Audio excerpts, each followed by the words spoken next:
My wife Amanda back home and my two kids, Carter and Alex. And to the Green Bay Packers, keep up the winning and go Pack. Guy from Texas. Packers fan. That was a plot twist. I did not know that was happening. Welcome back to First Things First, and thank you to all of our veterans and active members of the military who are we are honoring today. Some of which and whom are here in our studio audience. Thank you very much. All right, after we are done, Undisputed comes up at 9:30. Jamie Maggio is in for Jenny Tapp. Jamie, good morning to you. What does your Friday show look like for you and the guys today? Well, good morning to you as well, Jenna. Coming up on Undisputed, is Kawhi making a case that he's the best player on the planet? And has Antonio Brown ruined his chances of ever making it back onto the field? Plus, Orlando Scandrick and Chris Haynes are live in studio with us. Undisputed coming up next. Jenna, back to you. All right, Jamie, thanks. Look forward to it. Have a great show. We'll close it out with a little viral video here. LeBron James looking for his 4th straight triple-double tonight when the Lakers take on the Heat in L.A. And if that's the case, then it's party time. Check out the King in the shortest shorts I have seen him wear. Already working on his Friday night dance moves. Those are I don't know what that is. Dance moves, whatever. But LeBron, all of a sudden, and a lot of these guys, harkening back to the short 80s era, is not a positive development. It's not like, listen, you can argue that at one point the shorts got a little too long. They did. But this is now an overcorrection that was not needed by anyone. Well, listen, they're doing that in practice, not in the games. We talking about practice. Man. If you're wearing shorts at practice, what's wrong? But are those comfortable? But here's the thing, man, Canty. So my son was a high-level high school and a little small college basketball player, AAU circuit. A lot of the young kids in the games now are going short shorts. Man, we need to put on, I'm going to be old man yelling on a cloud, but put on the old Fab 5 video and look at how cool young basketball players are supposed to look.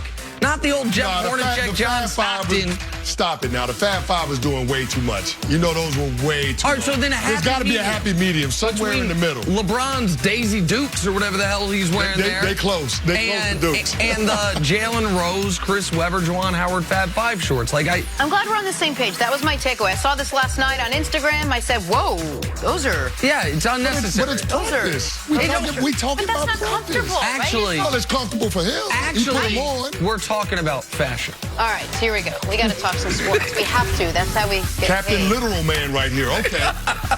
You feel better about Sunday yourself Night now? Football, You're going to make me cough. are in Dallas to face the Cowboys. Two teams having very similar seasons, almost mirror images of each other. Both have elite running backs. Both have elite wide receivers. Maybe both have elite defenses, you could say.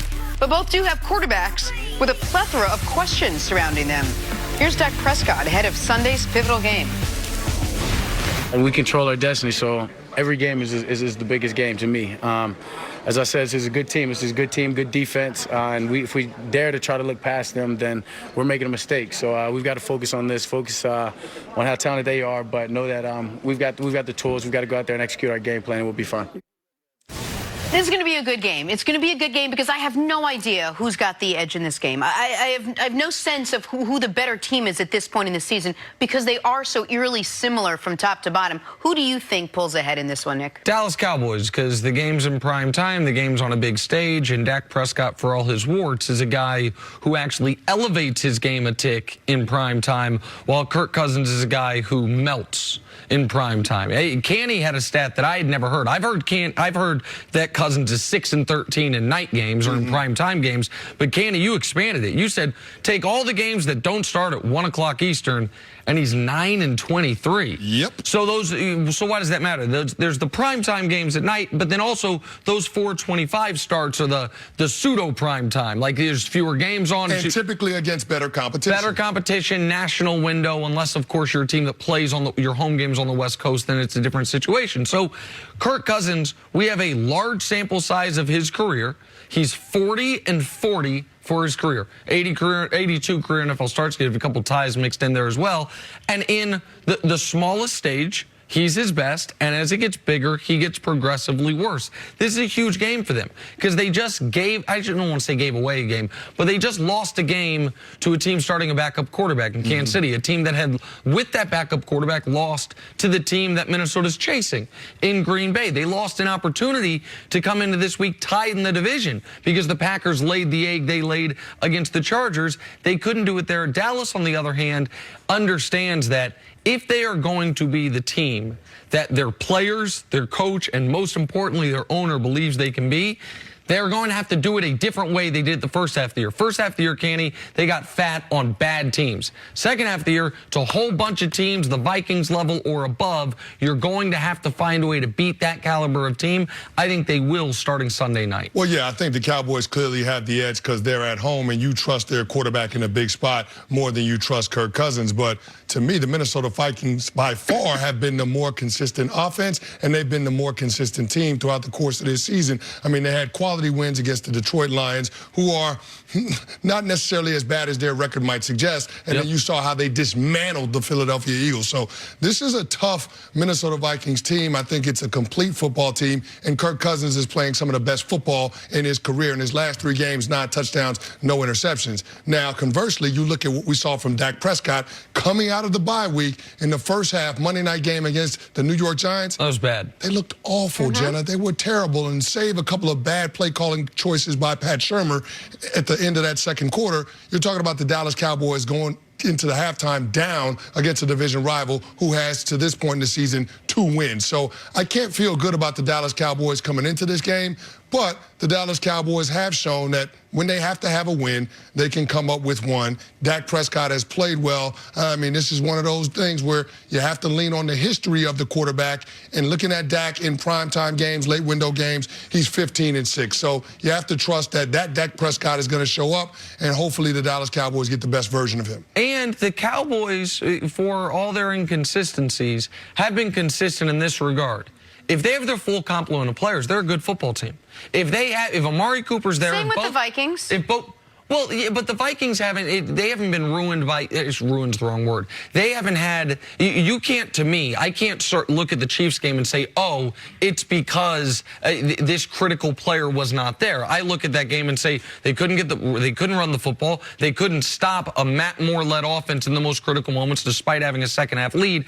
The Cowboys have been the easiest team this year to predict. If one of their top 8 players is out of the lineup, anyone can beat them. The New York Jets can beat them. But if they have everybody, they're almost as good as anybody in football. If they have everybody, they can play with anyone in football, and it wouldn't be shocking if they beat anyone in football. So the Cowboys, Amari Cooper, despite missing practice, is going to play this weekend. And then they will have their both their tackles are going to play. Zeke obviously is going to play. The defensive line is the healthiest and the deepest it's been all year. For those reasons, I really like the Cowboys this week. Now, I wouldn't put anything past them as far as after this week. When they go to Detroit, if Amari's knee flares up on him and he has to miss that game, they can absolutely lose that football game. And they have New England. They have really tough schedule coming up.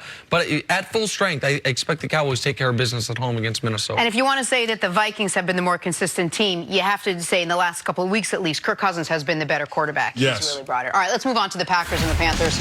2 weeks ago, this could have been a Green Bay lock. But the Packers are coming off an embarrassing loss to the Chargers. And while some say it was just an outlier loss for Green Bay, where no unit really played well, Aaron Rodgers knows how badly the Packers need this win over Carolina.